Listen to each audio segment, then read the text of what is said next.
Bom dia. Teimosia e caprichos. Procura ouvir este vídeo até ao fim. E subscreva, ponha um gosto e partilha. Nós, todos nós somos confrontados com as nossas teimosias e também com os nossos caprichos. Todos nós. E muitas das vezes é isso que nos atrapalha pela vida fora. Porque nós olhamos muito para os nossos caprichos, temos tendência a olhar para os nossos caprichos como necessidades. E por vezes não são necessidades, por vezes são mesmo caprichos. E isto nos pode cegar de tal maneira que nos afasta do verdadeiro propósito da vida. E o propósito da vida, para nós, que cremos em Jesus como a causa da nossa vida, como a força da nossa vida e como aquele que é o nosso protótipo, é nisto que nós queremos em Jesus, é esta forma. Para nós, Jesus não é uma religião, nós não seguimos cristianismo, nós seguimos Jesus, o Cristo. Então, isto entra em conflito com estas realidades da vida, com os nossos caprichos. Quando nós, quando nós nos começamos a confrontar pela vida fora, as nossas teimosias, as nossas idiosincrasias, as nossas,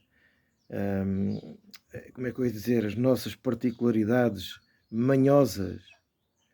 Sim, são particularidades manhosas. Manhosas porque por vezes têm segundas intenções, têm outros propósitos, têm tudo aquilo que, quando nós as absorvemos e quando nós as vivemos, isso vai nos fazer mal a nós e àqueles que estão ao nosso lado. E como eu estava a dizer, isso pode evoluir de tal maneira que vai nos afetar. Inevitavelmente vai nos afetar. E eu queria lembrar daqui de um episódio do rei Herodes, que era aliás, toda a família, talvez tirando o irmão dele que foi para Roma, que tinha sido marido da mulher que estava com ele. Portanto, Herodes tinha-se juntado à mulher de um meio-irmão e a paixão deles pensamos nós que isto devia ser toda uma loucura misturada. E João Batista levantou-se contra isto, independentemente se fosse essa a missão ou não, mas João Batista falou acerca disto. E o que é que acontece é que a mulher que estava com Herodes, sim, deixou o irmão de Herodes por ele, perdoem a redundância. Acontece que esta mulher tinha uma filha, não aparece o nome dela na Bíblia, mas o nome, segundo a história, é Salomé, que deveria ser uma jovem mulher muito bonita, devia ser muito linda, de facto. E o Herodes deveria olhar, se calhar, ter um olhar para a sobrinha, porque era sobrinha dele e ao mesmo tempo enteada, deveria olhar para ela, se calhar, como alguém com outro olhar, que não um olhar paternal. Herodes era um baboso, imaginem aqueles homens sem escrúpulos, e numa festa, numa grande festa do seu aniversário, onde estavam outros homens importantes na festa, mais pessoas importantes, e João Batista estava preso, a mulher de Herodes elaborou um plano. E nesse plano, este poder manipulador, que é aquilo que eu queria acrescentar também a esta conversa, acerca dos nossos caprichos, acerca das nossas teimosias, em sermos teimosos nos caprichos. Isto não acontece sem manipulação também. Então o plano era que a sua filha, portanto Salomé, dançasse na presença de todos, e de tal maneira fosse a dança tão sensual, que Herodes ficaria tão babado. Ela usa esta estratégia com a filha. Você veja só a canalhice no meio disto tudo. Seja da mãe, seja da filha, seja do padrasto, seja... Enfim. E o homem ficou tão babado, que ofereceu-lhe a ela tudo o que ela quisesse, tudo aquilo que ela pedisse, até metade do seu próprio reino. Isto vem em Mateus 14 e em Marcos 6.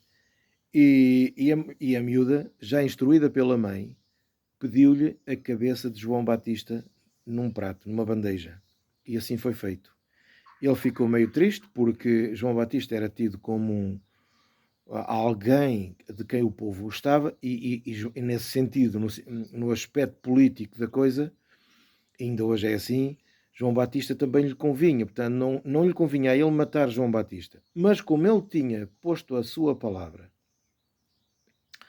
e estavam os outros todos, ouviram tudo e ele ficaria completamente sem crédito nenhum, então ele cumpriu a palavra e mandou cortar a cabeça de João Batista.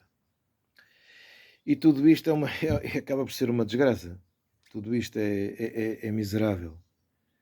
Mas, não entrando em episódios tão sórdidos, afinal é que nós somos assim um bocadinho também. Somos. E a carta de Tiago explica bem isso. Tiago usa uma expressão forte, uma expressão metafórica, porque ele diz adúlteros e adúlteras. E ele não está a falar de adultério, trocando maridos ou mulheres. Não é disso que ele está a falar. Ele está a falar de adultos espirituais. O Tiago está a falar da forma como nós olhamos para Deus. A forma como nós procuramos usar Deus a nosso belo prazer. A forma como nós queremos usar Deus, como se conseguíssemos, para satisfazer os nossos caprichos. Porque Tiago diz assim, vocês pedem e não recebem, porque pedem apenas a pensar nos vossos prazeres, nos vossos caprichos. É aqui que Tiago quer chegar. E eu queria deixar esta palavra, lembrando também de algumas situações. E muitas das vezes isto entra e envenena o coração da igreja, de tal maneira que paralisa o verdadeiro propósito para o qual a igreja é chamada. E quando eu estou a falar de igreja, eu estou a falar a nível individual, estou a falar de mim, estou a falar de si, e estou a falar também de nós como comunidade. Porque eu acredito profundamente que se uma porta é aberta e que se reúne ali um grupo de pessoas à volta do nome de Jesus, de acordo com aquilo que Jesus nos ensina, tem que haver um propósito. E esse propósito é revelar Jesus através das suas ações para a cidade ou a vila onde está inserido. Isto é o que eu acredito. Porque é isto que Jesus diz. E no fim, o que sobra, no fim de todas as coisas, Jesus nos ensina o que sobra, é quando Jesus se dirige àqueles que fala de quando o visitaram, quando o alimentaram, quando lhe deram água, e as pessoas perguntam, então, mas quando é que nós te fizemos isso? E Jesus diz, quando vocês fizeram a um destes pequeninos, portanto, quando vocês fizeram a um destes indefesos, a um destes que por eles mesmos eles não conseguem, a mim me fizeram. Portanto, é o que vai sobrar. E é expectável que igrejas locais, grupos, enfim, tenha o nome que tiver, se revelem, sendo luz, através das suas ações, porque o Evangelho é uma vida prática. Mas se entra em nós aquele sentimento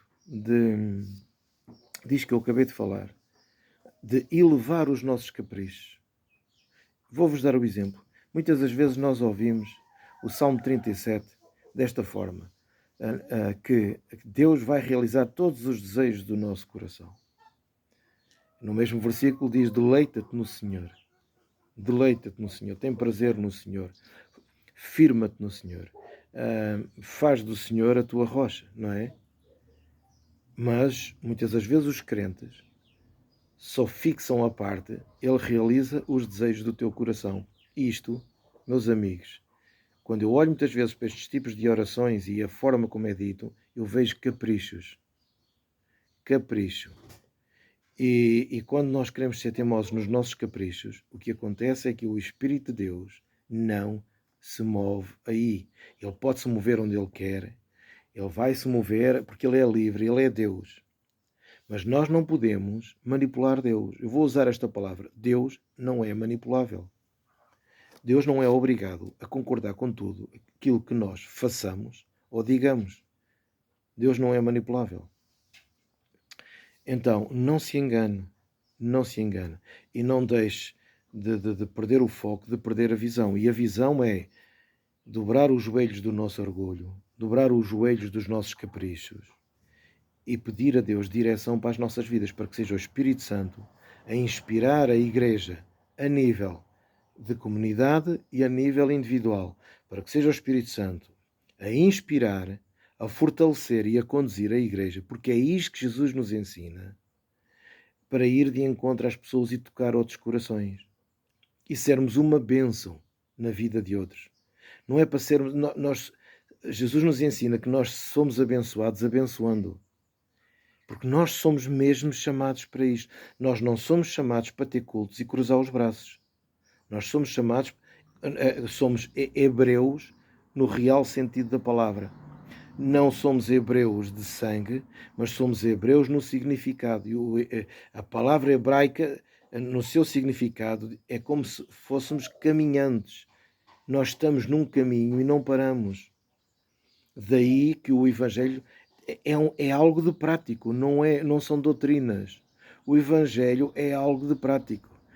Então, fica aqui o meu abraço e desejando a vocês todos que todos os dias é o dia de hoje. É o dia de nós recomeçarmos. É o dia de nós nos arrependermos dos nossos maus propósitos. É o dia de nós nos arrependermos dos nossos caprichos. E isto bate à porta de toda a gente, porque nenhum ser humano está livre de situações desta natureza, de vaidades, de caprichos. Nenhum ser humano. Aqui ninguém é herói. Portanto, o meu convite é fazer, ter uma atitude, como Jesus diz, fecha-te no teu quarto, num sítio qualquer, onde tu possas estar à vontade, fecha-te, pede perdão a Deus, se esse for o caso, recomeça de novo e pede a Deus que te dê o propósito dele. E é aí que nós temos verdadeiramente paz. E é engraçado porque é aí que nós somos livres.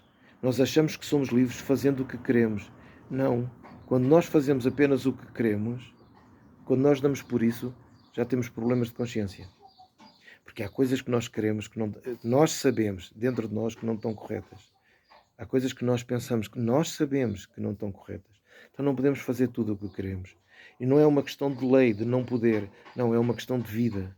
Porque nós só encontramos vida e paz, na verdade, quando o Espírito Santo vem ao nosso coração e usa-nos, e nos revela e nos mostra como devemos agir, como devemos dar a outra face, como devemos caminhar mais uma milha e que sabedoria e que estratégia nós devemos fazer para determinada situação. Então não sejamos teimosos nos nossos caprichos. Aquilo que é capricho é para ir pondo de parte. Deus nos vai ajudar, porque só mesmo pelo Espírito Santo, desde que haja vontade, haja arrependimento em nós, o Espírito Santo nos livra disso e nos ajuda. Um grande beijinho, um grande abraço a todos.